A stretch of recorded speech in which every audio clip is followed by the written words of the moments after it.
Assalamualaikum warahmatullahi wabarakatuh. Pada kesempatan ini kita akan membahas mengenai sintesis protein, yang mana sintesis protein ini terjadi di organel yang disebut ribosom dan juga terjadi di inti sel. Sintesis protein membutuhkan bahan dasar asam amino.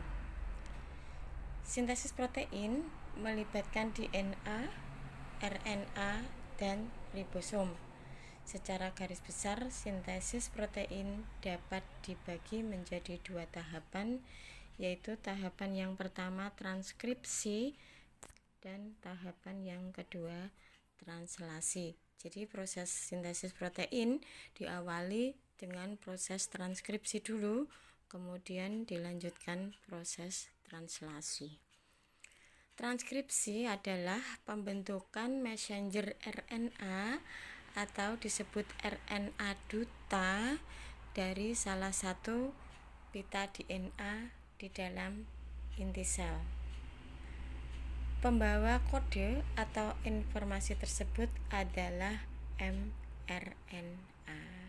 Jadi dengan kata lain, transkripsi adalah pembentukan RNA duta.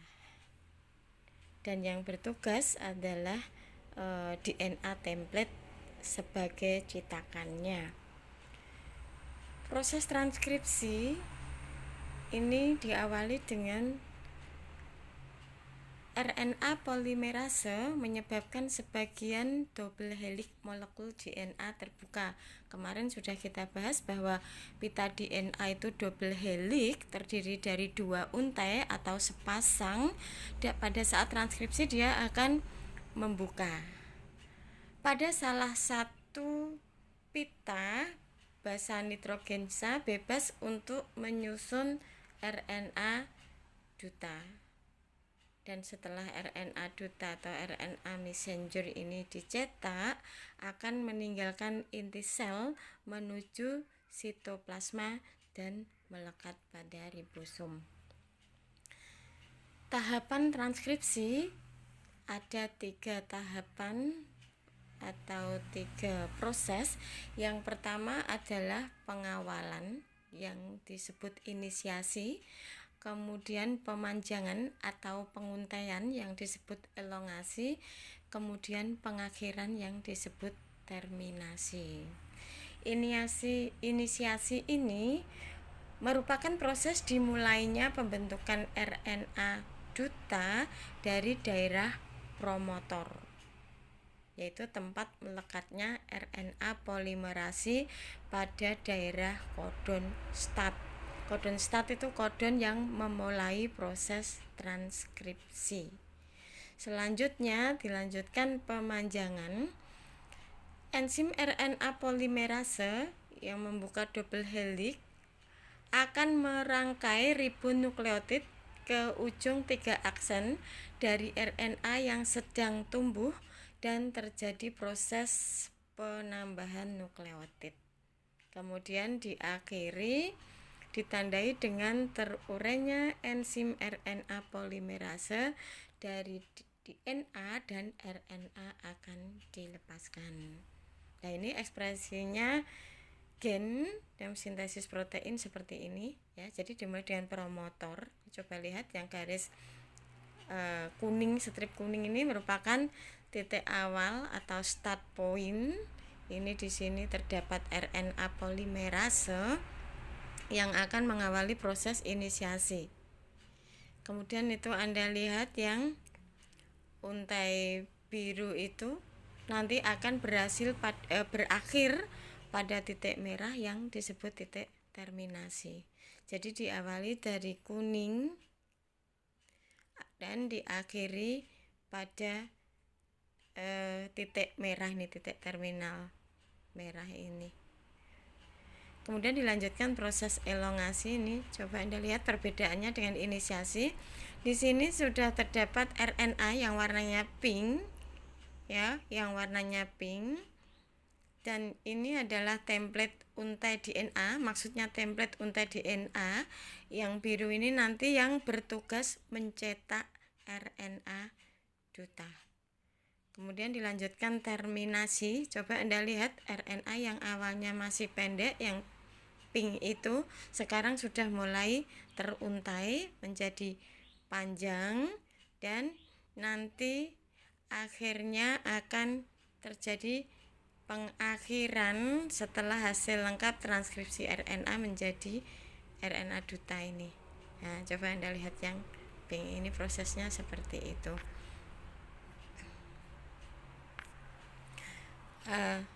Proses translasi. Sedangkan translasi adalah tahap pembacaan kode atau penerjemahan kode yang ada pada mRNA dengan bantuan RNA transfer atau disingkat tRNA. Dengan kata lain, translasi merupakan interpretasi kodon genetik menjadi protein sehingga terbentuk polipeptida. Ribosom ini nanti akan membaca kode yang ada pada mRNA dengan bantuan RNA lain, yaitu RNA transfer yang biasa kita sebut tRNA. Tahap translasi terjadi pengikatan di RNA dan tRNA oleh enzim aminoasil tRNA sintetase. Nah, proses translasi akan dapat dijelaskan sebagai berikut. Di ribosom, 3 basa nitrogen di RNA transfer berpasangan dengan 3 basa nitrogen di RNA duta. 3 basa nitrogen di RNA duta ini disebut kodon, sedangkan 3 basa nitrogen di RNA transfer disebut antikodon. Ribosom dan RNA duta akan bergerak satu dengan yang lain, dan asam amino akan ditambahkan pada protein yang dibentuk. Asam amino segera lepas dari RNA transfer, dan RNA transfer bebas kembali ke sitoplasma untuk mengulang fungsinya. Proses ini akan berkesinambungan terus sehingga terbentuk polipeptida tertentu dengan urutan basa nitrogen tertentu. Dan terakhir, ribosom akan menerjemahkan kode atau membaca kode yang ada pada RNA duta dengan bantuan RNA transfer. Nah, tahap-tahap translasi pada dasarnya sama dengan transkripsi, yaitu pertama dengan inisiasi dulu, yaitu pengikatan RNA duta dengan tRNA pada kodon start. Kodon startnya dalam hal ini adalah AUG. Diingat-ingat, kodon startnya adalah AUG, yaitu asam amino metionin sebagai tanda proses translasi dimulai. Kemudian juga ada tahapan elongasi seperti pada transkripsi, yaitu proses penyusunan polipeptida yang dibawa oleh tRNA. Dilanjutkan terminasi, yaitu pengakhiran. Pada saat diakhiri terjadi pelepasan rantai polipeptida dari ribosom sehingga proses translasi terhenti pada kodon stop, yaitu UGA, UAA, dan UAG. Jadi diingat-ingat, kodon startnya AUG, sedangkan kodon stopnya adalah UGA, UAA, UAG. Jadi pada bagian tadi sudah saya jelaskan bahwa pada saat inisiasi itu kan ada promotor, ada kodon start ya pada bagian gambar yang saya jelaskan tadi. Kemudian ada terminasi, yaitu ada 3 kodon. Kodonnya UGA, UAA, dan UAG. Coba Anda perhatikan nih penerapan sintesis protein. Contoh proses pembentukan protein dari molekul DNA secara sederhana. Ya. Antisens, untai pendamping atau yang kita sebut antisen, ini yang tidak mencetak. Coba Anda lihat itu.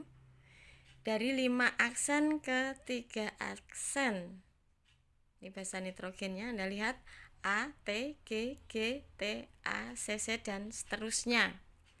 Maka pasangannya pendamping, DNA pendamping ini kita sebut untai cetakan atau sen, sehingga untai pendamping bisa kita sebut DNA antisen.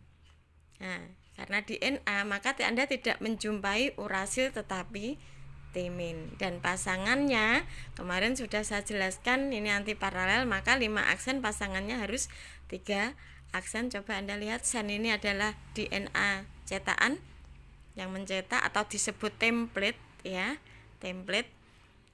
Adenin prinsipnya kan harus berpasangan timin dan sebaliknya, makanya ketika timin harus kita pasangkan adenin. Guanin pasangannya sitosin dan sebaliknya.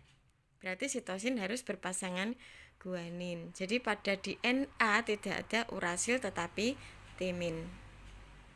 Gitu ya.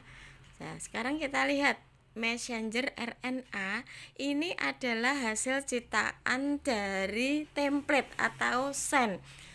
Jadi di RNA duta itu adalah hasil transkripsi dari DNA-nya sen. Nah, kita lihat pasangannya, hasil cetakannya 3 aksen harus dengan 5 aksen ujungnya ya. Timin dengan adenin. Nah, ini Anda lihat, adenin tidak dengan timin tetapi timin diganti urasil. Sehingga Anda lihat ini tadi apa kok urasil? RNA. RNA kan tidak ada timin karena timin diganti urasil, maka T pasangannya A tetap, tetapi saat A pasangannya tidak T tetapi U. Ini juga sama, sitosin guanin ini sama antara DNA RNA dan sebaliknya, guanin nanti juga berpasangan dengan sitosin. Cara membuatnya seperti itu.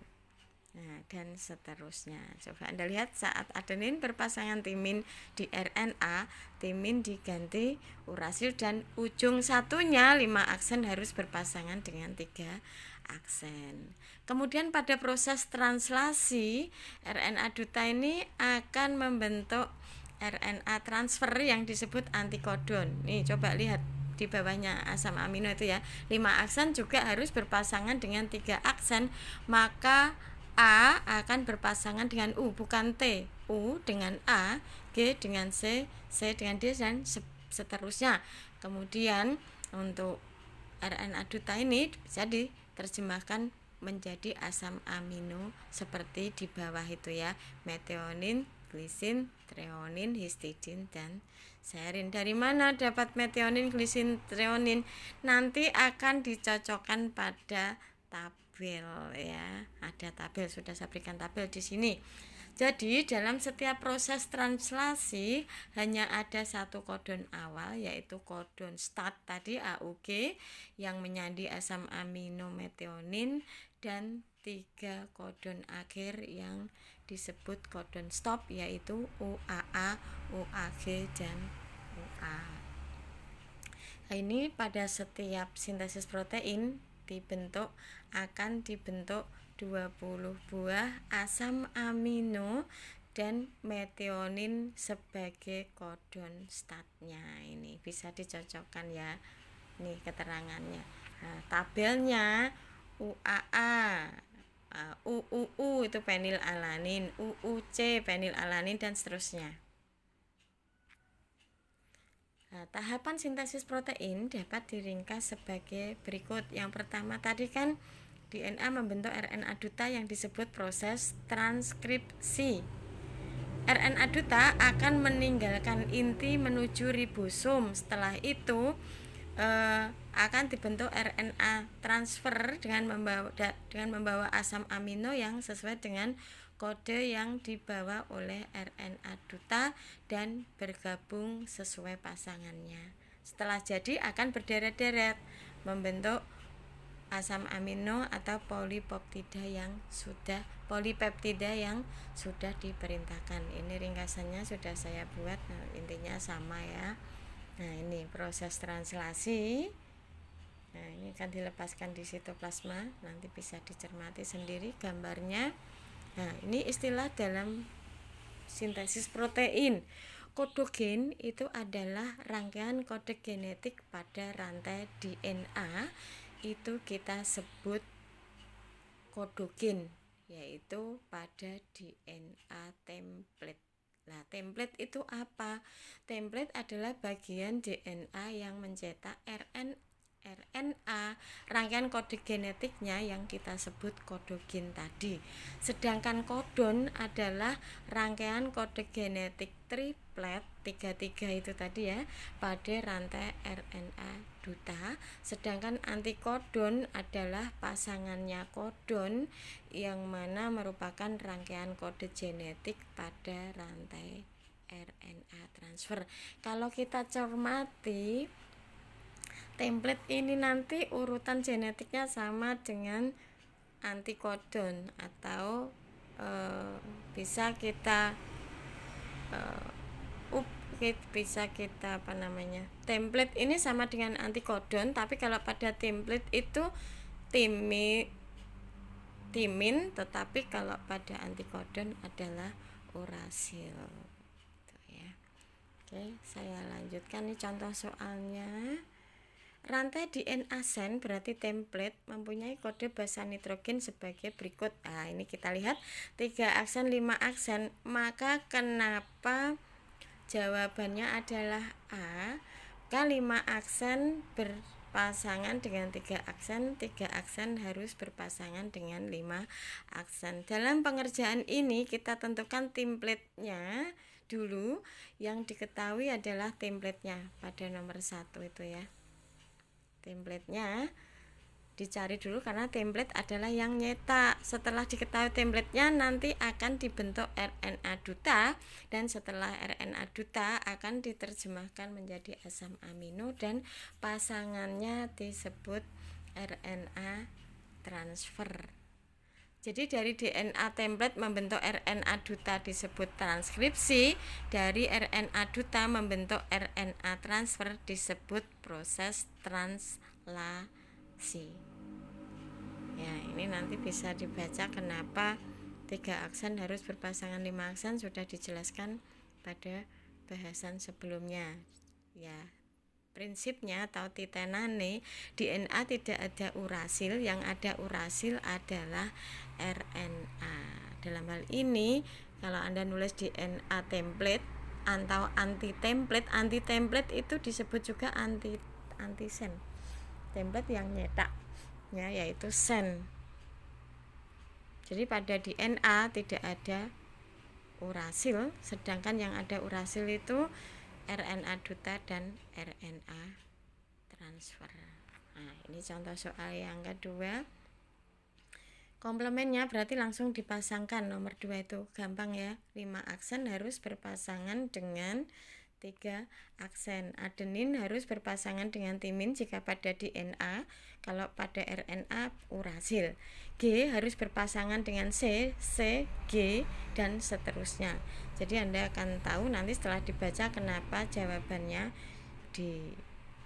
Nah, ini nomor 3 sudah ada di tugas ya. Sudah saya jelaskan pada DNA bahwa dalam satu nukleotid terdiri dari 1 basa nitrogen, 1 fosfat, dan 1 gula pentosa.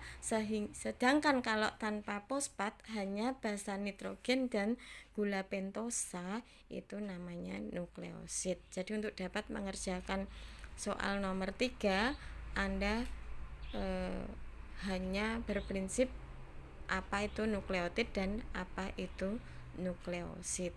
Jadi nanti kenapa jawabannya 8 buah bisa dilihat dengan membuat gambar ya pada slide yang sudah saya jelaskan pada pertemuan selanjutnya. Kenapa membentuk 20 asam amino? Tadi juga boleh dijelaskan bahwa kodon-kodon itu nantinya akan membentuk 20 asam amino yang dimulai dengan kodon start AUG. Nah, ini yang keempat juga sama intinya ya. Kenapa jawabannya C? Yaitu langsung dipasangkan. Nah, untuk yang nomor 6 hampir sama jawabannya. Nah, ini Anda lihat DNA sense disebut juga template ya, template disebut juga template yang nyetak, berarti hasilnya adalah RNA messenger atau RNA duta. Kenapa UUU bukan AAA? Karena RNA ya. Sedangkan pasangannya DNA sen adalah antisen. Coba Anda lihat itu DNA antisen, kenapa tidak UUU? Karena nggak ada urasil di DNA. Nah, jadi prosesnya DNA sense atau template akan membentuk RNA duta dulu pada proses transkripsi, kemudian pada proses translasi akan dibentuk RNA transfer.